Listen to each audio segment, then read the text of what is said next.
네. 오늘 헤로도토스의 역사 두 번째 시간으로 한번 나눠 보겠습니다. 네.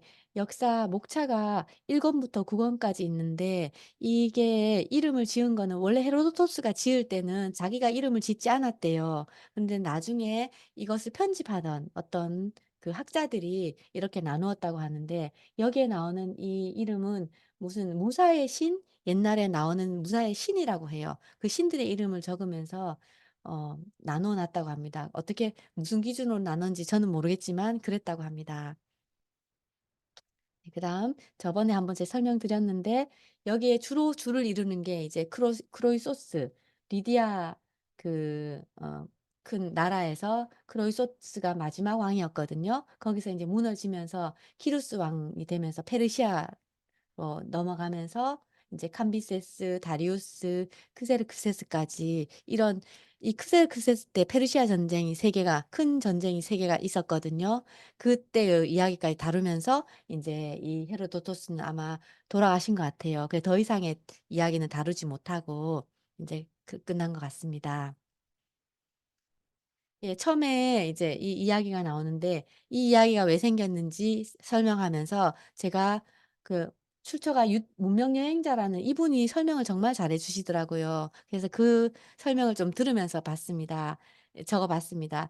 여기에 이 그리스 지역의 여인 또 이 아이깁토스 이집트 쪽의 여인 이쪽이 전체를 여기가 헬라스 지역이래요. 요 터키 요쪽은 인제 옛날에 페르시아 쪽 요쪽엔 동양이라고 옛날에 헬라스는 원래 옛 이 헬라 문명 이럴 때는 요 그리스만 생각하는데 사실 그리스만이 아니라 요 해변가 요까지도 다 헬라스 문명이었다고 합니다. 그래서 그때는 민주주의 문명이었고 여기까지도 좀 지혜로운 사람이 많았다고 합니다.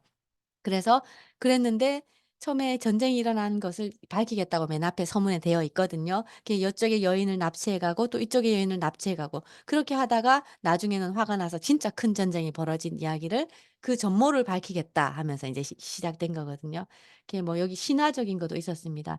여기 이오라는 여인인데 이거 어 이거 지키라고 어떤 또 괴물을 보냈는데 이 사람을 잠들게 해 가지고 제우스가 얘를 죽이고 이 이오라는 여인을 데리고 또 도망가는 그런 거 신화적인 이야기도 같이 막 이때는 사람의 이야기하고 신화적인 이야기를 같이 막 묶어서 설명했던 것 같습니다. 네. 역사가 이게 1 장부터 216 장까지 있더라고요. 그 안에서 막 전쟁의 발단이 이오, 에우로페 이를 헬렌에 납치해 가면서 크로이소스 이야기, 그다음에 솔론과 크로이소스 이야기, 또 리디아인의 관습, 풍습, 키로스 왕의 이야기, 페르시아가 생겨날 때의 그 키로스 이야기, 페르시아의 관습 이런 게 이제 1 권에 있었습니다. 그다음에 이 역사가 페르시아 학자들의 전쟁의 원인 서로 막 앞에 막 쭉 적어 놨습니다. 공주를 납치하고 또 메디아 공주 납치하고. 근데 이렇게 보면서 아까 우리 김미경 또 선생님께서 말씀해 주신 전에는 강력했던 도시가 수많은 도시가 미약해지고 또 내 시대에는 위대한 도시들이 전에는 미약했는데 어 내 시대에는 위대했는데 전에는 미약했다. 이렇게 인간의 행복이란 덧없는 것임을 알았기에 나는 큰 도시와 작은 도시의 운명을 똑같이 언급하려는 것이다. 컸던 도시, 작았던 도시, 다시 일어난 도시, 또 쇠약해진 도시 이런 거를 기록하려고 했다고 합니다. 그래 1 권의 클리오는 역사는 이제 리디아의 정권에서 헤라클레스 정권이 22대 왕 505 년이었습니다. 505년 동안 계승을 했는데 이게 크로이소스 가로 넘어가게 된 사연이 앞에서 봤겠지만은 헤라클레스의 마지막 왕이 칸다울레스였거든요. 이 사람이 왜 자신의 아내가 세상에서 가장 아름답다. 가장 아름답기 때문에 그걸 자랑하고 싶어 가지고 그때 교만했던 것 같아요. 나라가 평화롭고 하니까 나라가 힘들고 막 전쟁 지용하면 이런 생각도 못 하잖아요. 평화롭고 그랬기 때문에 자기 아내가 아름다우니까 "한번 봐라." 가장 총애하는 부하 귀게스에게 왕비의 알몸을 보라 했어요. 그랬더니 몇 번을 거절했는데 자기에게 재앙이 닥칠까 봐 그래 몰래 숨어서 보고 바로 도망을 나갔거든요. 근데 그 일을 왕비가 느낌으로 알아채고 기객스에게 왕 죽이고 왕이 되든지 아니면 지금 당장 너가 죽든지 이래 했더니 인제 귀객스는 자기가 사는 방법을 택해 가지고 결국은 왕을 죽이고 왕비랑 결혼해서 인제 그때부터 옛날에 헤라클레스 정권이 505 년이나 자기 아버지 때부터 막 선조들이 이어왔는데 그게 귀게스로 넘어갔습니다. 근데 귀게스 왕조가 크루시오스 왕가의 첫 번째 왕이었거든요. 이 사람의 성으로 내려가서. 근데 이 크로이소스도 결국은 너무나 부자였고 교만했기 때문에 또 넘어간 것 같습니다. 예. 예 귀게스부터 크로이소스까지 5 대째 인제 넘어갔습니다. 크로이소스는 헬라스의 크루소스가 정말 위대했는데 왜냐하면 그때 많은 나라들을 정복했거든요. 예. 여기에 막 앞에 많은 나라들 정복한 이야기가 나와요. 근데 이름이 정말 헷갈리고 그렇습니다. 이게 헬라스의 조공을 강요한 최초의 비헬라스인. 그러니까 얘는 페르시아 쪽, 동양 쪽의 사람이고 헬라스는 서양 쪽이잖아요. 서양 쪽을 에다가 서양 그때 서양 문명이 참 지식적으로 뛰어나고 책도 많이 읽고 막 그런 문명이었는데 최초로 조공을 강요한 그러니까 그만큼 강대국이었다는 거죠. 그게 비헬라스인이었고 모든 민족을 복속시켜 변형의 절정에 이르렀다. 그때가 한 595년 BC 그 정도였다고 합니다. 그 고대의 칠현인에 솔론이 들어가거든요. 이 고대의 칠현인은 플라톤의 프로타고라스라는 책에서 어 막 이야기를 했는데 그 칠현인을 뽑은 이유 그 그가 인제 조언, 리더십, 변호, 법제 개혁, 뭐 입법가, 개혁가 이런 분야에서 아주 특출하고 지혜가 뛰어난 사람을 현인으로 뽑았다고 합니다. 그중에 한 명의 솔론이 여기 지금 이 우리 헤로도토스에 나오는 거예요. 이분은 아테나의 법을 재정비했으면서도 시에 재능이 있었다고 합니다. 그러면서도 아주 현숙하고 또 그 지혜롭고 아테나의 법을 재정비했다는 것은 지금 민주주의의 초석이었다고 합니다. 그러니까 너무나 위대한 사람이었어요. 그때는 다 지금도 그렇지만 부자인 사람들 또 명망이 있는 사람들에게만 모든 부귀와 영화가 돌아가는 그런 법이었는데 그 세금도 그분들은 적게 내고 이랬는데 이 사람이 계급을 4 단계인가 이렇게 나눠 가지고 가난한 자에게는 조공이 아예 없도록 부자가 이제 부자가 세금을 많이 내고 가난한 자가 세금을 없도록 이렇게 만든 게 아테나의 법이라고 해요. 물론 다른 법들도 있었지만 그러니까 아주 현인으로 이제 플라톤이 고대의 7현인 중에 한 명으로 넣었다고 합니다. 그래 현인들의 지혜의 말은 이런 거 이게 아이고 피라미드에도 새겨져 있고 그때의 유명한 건축물에 새겨져 있는데 뭐 이런 말들이래요. "가장 불행한 인간은 불운을 이겨내는 법을 배우지 못한 사람." 또 뭐 "인간은 길거나 짧은 인생을 살도록 운명이 정해진 것처럼 자신의 삶을 다스려야 된다." 또 "지혜는 젊었을 때부터 늙을 때까지 여행의 수단으로 소중히 여겨야 된다. 어떤 다른 소유물보다 지혜가 오래가기 때문이다." 예 그때도 이런 철학적인 말 또는 인생을 깨달은 말을 정말 듣기 원했고 이게 난 이걸 보면서 '아 하나님이 그때나 지금이나 정말 인간을 지혜롭게 만들었구나. 인생을 살아가면서 자기가 깨달을 만한 인생을 깨달을 만한 모든 지혜를 다 주셨구나.' 이 생각을 했습니다. 이게 솔론이 인제 아테나의 입법을 만들고 자신에게 그 법을 폐기하도록 막 돈 많은 사람들이 하면은 힘들잖아요. 괴롭잖아요. 그러니까 그 법을 딱 제정해 놓고는 10년 동안 외국에 외유를 하는 거예요. 자기가 자기를 강요해 가지고 넘어가지 않도록 자기 스스로를 단돌이 하려고 외국에 10년 동안 떠돌아다니면서 이제 그 그랬더니 아테나이인들은 솔론이 만든 법을 10년 동안 지켰대요. 그래 얘는 떠돌아다니면서 그때 솔론이 크로이소스 리디아에 간 거예요. 가 가지고 그랬더니 이 현인이 정말 그쪽 지역의 전체 모든 나라들이 알고 있는 그 현인이 자기 나라에 왔으니까 인제 크로이소스가 막 자랑하고 싶은 거예요. 아주 황금이 많았다 하거든요. 그런 걸 보여주면서 어 자기가 제일 행복하다 생각하고 내가 누 이 세상에 누가 제일 행복하냐고 물었더니 이 솔론이 인제 자꾸 다른 대답을 하는 거예요. "텔로스가 행복하다. 클레오비스와 비톤이 행복하다." 하면서 뭐 "아들들이 태어나서 전쟁 참가해서 적군을 패죽게 하고 아름답게 죽었다." 뭐 어머니를 헤라 축제 그때 당시 헤라 축제는 여성만 가고 또 마라톤 이런 축제는 또는 그 아테네에 축제가 있대요. 그게 나중에 우리 그게 됐잖아요. 올림픽 축제. 올림피스 축제는 남자들만 가고 뭐 이런 게 있었대요.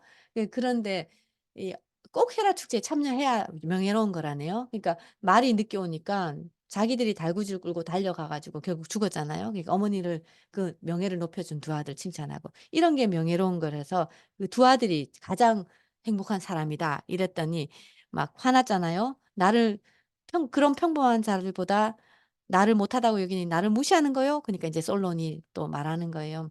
이 그림은 이 솔론에게 자기의 부를 보여주는 크레오소스 하면서 가스파르 반덴 헤케라는 사람이 그린 그림이래요. 아주 유명한 그림이어서 한번 해 봤습니다. 그래 솔론이 "인간은 오래 살다 보면 보고 싶지 않은 것도 많이 보고 겪고 싶지 않은 것도 많이 겪어야 한다. 전하는 거부에다가 수많은 백성을 다스리는 왕이다. 전하께서 행복하게 생을 마감했다는 것을 알기 전에는 전하의 물음에 답할 수 없다. 누군가 죽기 전에는 그를 행복하다고 부르지 마시고 운이 좋았다고 하소서." 이렇게 말하더라고요. 저도 이걸 보면서 저는 우리가 하나님 저는 또 믿는 사람으로서 내가 진짜 죽기 전에 전까지는 내가 '나는 잘 살고 있어. 나는 이렇게 살면 돼. 이렇게 나는 정직하게 그냥 주변에 선을 적당히 베풀고 살고 있잖아.' 이렇게 하면서 '교만하면 안 되겠다.'라는 생각이 들었어요. 정말 죽기 전까지 두렵고 떨림으로 이제 아까 살얼음판 누가 말했는데 그것을 걷듯이 '내 자신을 돌아보면서 교만하지 않게 살아야 되겠다.' 이 생각을 했습니다. 실제로 이 말을 이 솔 크로이소스가 히로스가 자기를 정복해 가지고 화형을 시키잖아요. 화형을 시키면서 솔론, 솔론 부르짖으니까 히로스가 무슨 말 하냐고 번역하는 사람한테 물어 가지고 그 사람 내려오라 해 갖고 "무슨 말 했냐." 하니까 "당신은" 그 왕 보고 "솔론이라는 사람을 꼭 만나 봐야 된다. 정말 위대한 사람이다." 하면서 이 말을 하는 거예요. 죽기 전까지는 위대하지 않았는데 그게 생각이 나서 실제로 이 사람이 행복한 게 아니었잖아요, 솔론 말에 의하면. 화형에 불타는 지경에 이르렀으니까. 그랬습니다. 그다음에 이 권은 이제 에오테르페라는 하는 건데 여기는 또 장이 작더라고요. 왜냐면 아이깁토스가 지금의 이집트거든요. 요게 역사를 거의 중점적으로 다루었어요.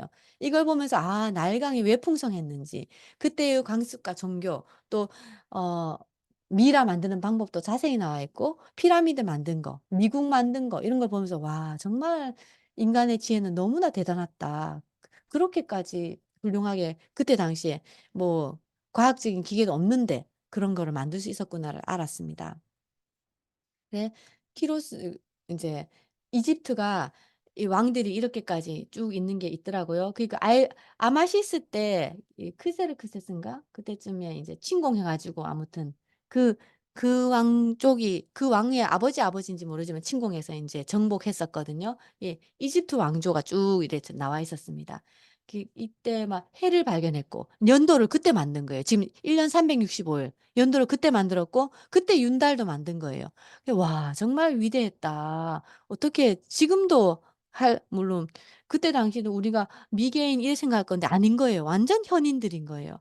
예 또 1 년을 12 부분으로 나누고 1 년을 12 달로 한 달을 30 일로 매년 5 일씩 덧붙여서 계절과 주기와 영년을 일치하게 만들고 또 12신의 이름도 알깁토스미 처음 만들었고 근데 그게 헬라스로 넘어가서 얘들을 정복했기 때문에 또 헬라스로 넘어가서 헬라스에 또 12 뭐 신들이 있는 거예요. 뭐 제우스 막 그때 제우스나 뭐 이런 신들의 이야기가 이 이집트도 비슷하게 있다고 하대요. 예 그렇다고 합니다. 그리고 토양, 인도양, 나일강 등 설명. 나일강이 막 범람했을 때 완전히 풍성했잖아요. 모든 나일강에 많은 퇴적물들을 싣고 와 가지고 나일강에 막 옥토로 변하니까 돼지를 풀어 가지고 막 밟으니까 고 사이에 씨를 뿌렸대요. 그러니까 아주 풍성한 소출이 자라는 거죠. 그런 것도 자세히 적혀 있고 그다음에 뭐 그런 걸 보면서 '아 정말 뛰어났다.'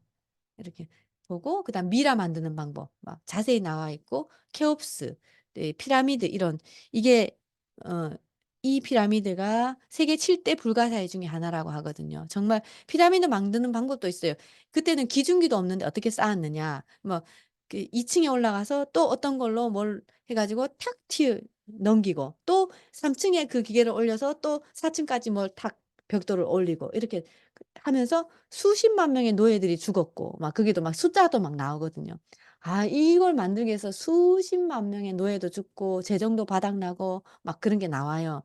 정말 돈도 많이 들고 했겠다. 그리고 미궁에 대해서 적혀 있거든요. 지금 미궁을 어 약간은 찾았다고 해요. 근데 여기에 보면은 얘가 미궁의 지하를 못 지하에 완전 수많은 방들, 수많은 아름다운 것들을 만들어 놨는데 얘가 미궁을 위에는 봤대요. 지상에 있는 걸 봤는데 얘가 누구냐면 헤로도토스. "나는 그 미궁을 직접 보았는데 말로 표현할 수 없을 정도였다." 위에가 너무 아름답게 지어졌는데 지하에는 내려가려고 해도 막는 거예요. 왜냐하면 무슨 신을 모셔 놨기 때문에 뭐 "어떤 사람은 들어갈 수 없다." 이래 가지고 못 들어간 거예요. 그래서 못 봐서 "기록을 못 했다." 했거든요. 근데 익히 들어서 위에서 봤을 때도 그 어떤 건축물보다 가장 뛰어났다 하거든요. 예.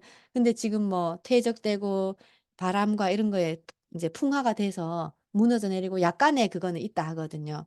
그것도 참 궁금합니다. 이게 그때의 기록이라요. 이렇게 막 미궁의 안에 어떻게 만들어 놨는지 뭐 그런 거. 그다음에 요거는 이제 어 이 이름이 갑자기 잊어버렸다. 알았는데. 아무튼 이거를 거기서 이제 막 높이 했는데 이게 또 남성 뭐 그 성의 상징이라네요. 아무튼 자기가 이곳을 정복했다 또는 위대한 산들은 자기는 이걸 막 만드는 거예요. 이 그런 위대함의 표시로. 이름을 알았는데 갑자기 잊어버렸습니다. 그다음 그다음에 3 권 이제 탈리아라는 곳에 수많은 이야기가 나와요. 이제 페르시아가 전쟁을 해 가지고 페르시아에서 막 모든 데를 다 정복했거든요. 그때 당시 페르시아는 아주 작았어요. 리디아, 크로이소스가가 굉장히 넓은 지역, 헬라스까지 다 정복해 있었는데 그 옆에 작은 동네 페르시아거든요. 근데 그게 완전히 나중에 커져 가지고 인제 리디아 그 동양과 서양을 가르는 바다 요쪽에 동쪽에 있는 모든 도시 또 그런 바벨론까지 다 정복하고 이집트까지 정복하고 그러고 나서 나중에 크세를 크세스 때 그 서양 그 헬라스 쪽을 정복하려고 바다 건너 갔다가 육로로 갔다가 완전히 다 망하고 또 바닷길은 2번 갔거든요. 2번 가서 다 망하고 이래 됐거든요. 그래서 인제 동양과 서양이 크게 싸운 그 전쟁을 밝히고자 얘가 인제 헤로도토스가 쓴 거예요. 근데 인제 거기에 자세히 나와 있어요. 인제 이 페르시아가 전체를 정복하는 과정과 그 전쟁이 3번 일어난 과정에 대해서 쫙 적혀 있습니다. 그때 나는 이제 이게 좀 또 마음에 꽂혔어요. 여기 걸 다 담아낼 수는 없기 때문에 오테나스가 연설을 했고 그때 막 과두 정치, 민준 정치 모든 정치들이 지금 알고 있는 모든 정치들이 다 나와요. 왜냐하면 그때 그 다레이오스가 자기가 왕이 될 때쯤에 이제 일어난 일이거든요. 그 아까 왕 5명 보여줬잖아요. 그중에서 크세르크세스 앞쪽의 왕인가 아무튼 보면은 그 다레이오스가 있거든요. 거기서 나는 과두 정치할 거다. 참주 정치할 거다. 참주 정치가 최고라 생각한다. 아니다. 뭐 독재자가 하는 정권 그 뭐라 하지? 그게 인제 유럽에까지 넘어온 그런 전쟁 정권인데 영주가 있고 인제 막 밑에 지방에 다스리는 그것처럼 이때 근데 민주정 얘 오테나스는 근데 자기가 왕이 못 됐어요. 왜냐하면 민중 정치를 했는데 이거는 '한 사람이 독재자가 되면 안 된다. 그게 신념이다. 독재가 되면은 뭐 시기심과 교만이 생기고 권력과 부로 생겨서 인해서 백성들이 괴롭게 된다. 그래서 백성들 중 또 이 독재자는 훌륭한 자들이 살아있는 걸 시기하고 열등한 자들이 살아있는 것을 좋아하고 모함에는 누구보다 귀를 잘 기울인다. 독재자는 훌륭한 자들을 죽이는 거예요. 맞는 거예요. 우리가 저번에 사기 열전을 봐도 막 이제 또 거기서 나왔나? 책 보는 사람들 다 그냥 분석행유 해 가지고 물에 다 묻어 버렸잖아요. 묻어 버리고 또 킬링 필드 캄보디아에 거기도 어 어떤 데가 그래서 봤거든요. "책을 불태우는 자는 사람도 태운다. 사람도 죽인다." 이래 돼 있어요. "책을 없애는 자는 사람도 죽인다." 진짜 맞는 거예요. 자기보다 독재자는 자기보다 뛰어난 사람을 용납을 못 하는 거예요. 그걸 보면서 '아 그 옛날에 이 사람들도 2,500년 전에 그 사람들도 알고 있었구나.' 이 사람이 이걸 연설했는데 다리우스가 자기가 인제 전체 나라를 차지하고 싶어서 인제 어떤 술수를 써 가지고 그냥 왕이 됐거든요. 근데 이 사람의 이 연설이 나는 정말 마음에 들더라고요. '아 그때의 민주 정치를 말했구나. 법 앞에 만민이 평등하자. 모두가 다 정치에 참여하자.' 그게 아테네 시민들이에요. 아테네 시민들이 생각하고 있었던 것입니다. 오늘은 그래 요까지 하면서 마무리하도록 하겠습니다. 3 권까지 오늘은 한번 해 봤습니다. 뭐 안녕히 계세요. 마치겠습 요 요거 거 영상은 마치겠습니